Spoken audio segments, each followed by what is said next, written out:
ሰላም የቻናላችን ቤተሰቦች እንኳን ደህና መጣችሁ። ዛሬ በሺዎች የሚቆጠሩ ጡረተኞችን በቀጥታ የሚመለከት ጉዳይ ይዘንላችሁ ቀርበናል። ለሀገራቸው ዓመታትን በታማኝነት ያገለገሉ ዛሬ ግን በእርጅና ዘመናቸው ሰልፍ ላይ ቆመው መብታቸውን ለማግኘት የሚታገሉ አባቶችና እናቶች ስለሚገጥማቸው ሁኔታ ነው። በቅርቡ በብዙ ከተሞች ባንኮች ፊት የተሰለፉ ጡረተኞች ታይተዋል። አንዳንዶቹ ለሰዓታት ቆመው ሲጠብቁ፣ ሌሎቹ በድካም ምክንያት መቀመጥ ተገደዋል። ይህ ሁኔታ ብዙዎችን አሳስቧል።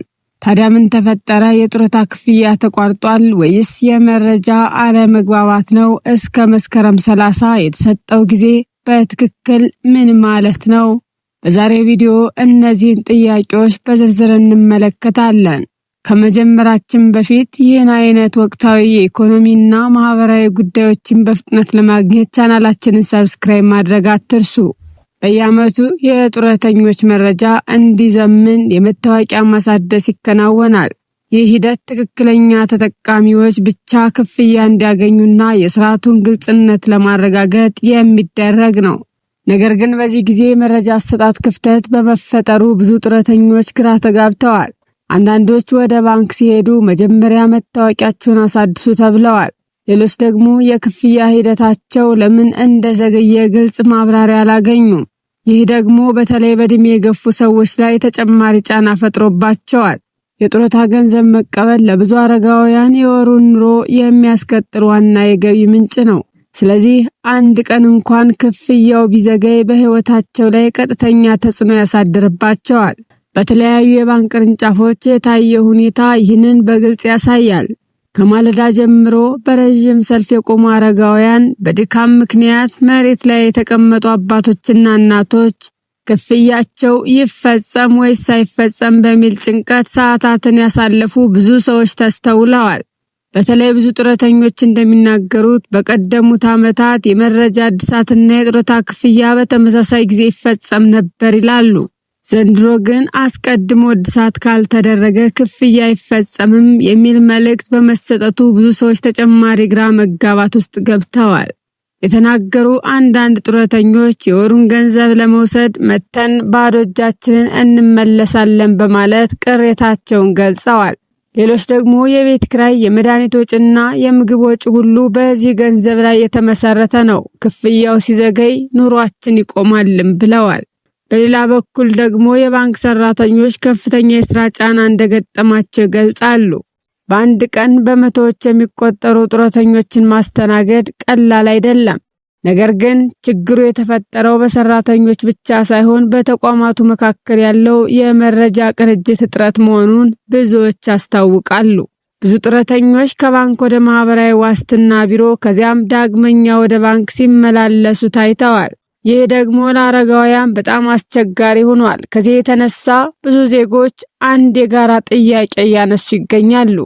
በዚህ ጉዳይ ዙሪያ የተነሳው ትልቁ ጥያቄ ጡረታዬ ለምን ተቋረጠ የሚለው ነው። የማህበራዊ ዋስትና አስተዳደር እንደሚያስረዳው ዓመታዊ የመረጃ ማረጋገጫ ሂደት የሚደረገው የጡረታ ገንዘብ ለትክክለኛው ባለመብት መድረሱን ለማረጋገጥ ነው። ይህ ሂደት የሞቱ ሰዎች በስማቸው ክፍያ እንዳይቀጥል፣ የተሳሳተ መረጃ እንዳይኖር እና የመንግስት ወጪ በትክክል እንዲተዳደር ተብሎ የሚከናወን አሰራር መሆኑን ገልጸዋል።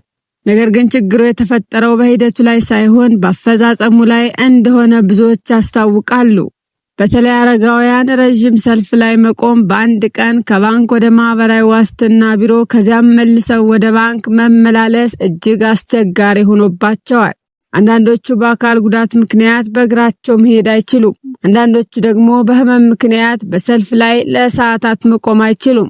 ስለዚህ በዚህ ሂደት ውስጥ የተለየ አገልግሎት ለአረጋውያን ሊዘጋጅ ይገባል የሚለው ሐሳብ በስፋት እየተነሳ ይገኛል። የመታወቂያ እድሳት ካልተፈጸመላችሁ በተቻለ ፍጥነት ወደ አካውንታችሁ ያለበት ባንክ ወይም ወደ ማህበራዊ ዋስትና ቅርንጫፍ በመሄድ መረጃችሁን አረጋግጡ። ማንኛውም ግልጽ ያልሆነ መረጃ ከተሰጣችሁ የተሰጣችሁን ማስረጃ በመያዝ ለሚመለከተው ቢሮ ያቅርቡ።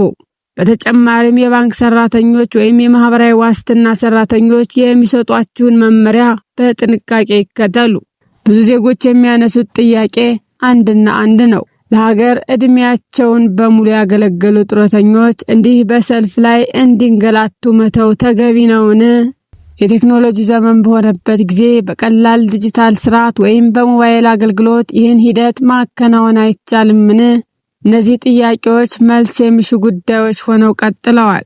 እንደተመለከትነው የጡረታ መታወቂያ እድሳት በህጋዊ አሰራር የሚከናወን ሂደት ቢሆንም አፈጻጸሙ በብዙ ጡረተኞች ላይ ችግር እንደፈጠረ በግልጽ ታይቷል። ለሀገራችን ዓመታትን በትጋት ያገለገሉ አባቶቻችንና እናቶቻችን የወር ጡረታቸውን ለመውሰድ በረጅም ሰልፍ መቆም፣ ከባንክ ወደ ቢሮ ከቢሮም ወደ ባንክ መመላለስ ብዙዎችን አስቸግሯቸዋል። ይህ በተለይ ለአረጋውያን፣ ለህመምተኞችና ለአካል ጉዳተኞች የበለጠ ከባድ ፈተና ሆኖባቸዋል። በሌላ በኩል ደግሞ የማህበራዊ ዋስትና አስተዳደር የመረጃ እድሳት ሂደቱ ለስርዓቱ ግልጽነትና ለትክክለኛ ክፍያ አስፈላጊ መሆኑን ገልጿል። ስለዚህ በዚህ ጉዳይ ሁለት እውነታዎች አሉ። አንደኛ፣ የመረጃ ማረጋገጫ ሂደቱ አስፈላጊ ነው። ሁለተኛ፣ ይህ ሂደት የሚፈጸምበት መንገድ ለጡረተኞች ቀላልና ሰብአዊ መሆን ይገባዋል። ብዙ ባለሙያዎች እንደሚጠቁሙት የወደፊት መፍትሄ ዲጂታል አገልግሎትን ማስፋፋት፣ አረጋውያን ልዩ መስኮት ማዘጋጀትና በቂ ቅድመ ማስታወቂያ መስጠት ነው። እንዲሁም ባንኮችና ማህበራዊ ዋስትና አስተዳደር አንድ አይነት መረጃ ለህዝብ እንዲያስተላልፉ በቅርበት መስራታቸው አስፈላጊ ነው። እንዲሁም እንደዚህ ያሉ ወቅታዊና የተመረጡ የኢኮኖሚና ማህበራዊ ጉዳዮች መረጃዎችን በፍጥነት ለማግኘት ቻናላችንን ሰብስክራይብ ማድረግ አይርሱ። እኛም እውነተኛ፣ ሚዛናዊና የተረጋገጡ መረጃዎችን ይዘን በቀጣይ ቪዲዮ እንመለሳለን።